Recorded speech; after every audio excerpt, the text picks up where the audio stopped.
Well, Ben Jr. was born in 1957, and he was born into the Fontainebleau.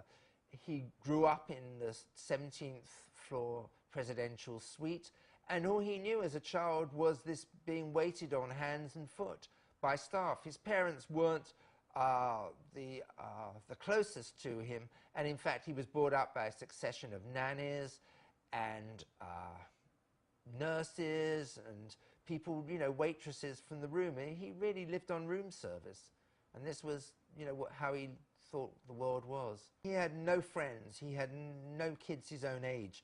The only people he hung around were, you know, the waitresses, people that made up the room, and also the security police force at the Fontainebleau became his friends and mentors, and he decided at a very, very early age that he wanted to be a detective because that's what he thought was glamorous. Ben Jr., you know, created a fantasy life for him. I mean, when the Batman TV series started in the mid-60s, he was a huge fan.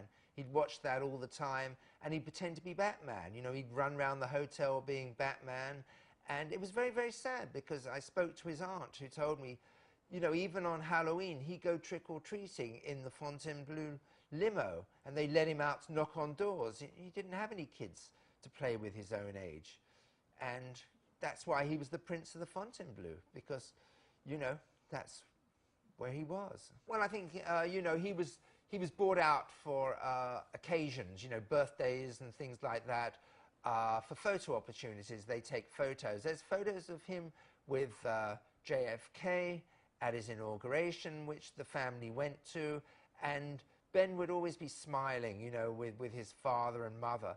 But as a family, everybody told me that the parents weren't close to him at all. You know, father was always working. He had very little relationship with his son, and his mother was also too busy, and she wasn't very maternally minded either.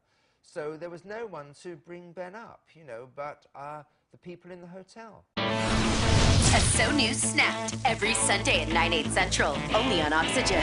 Live out loud.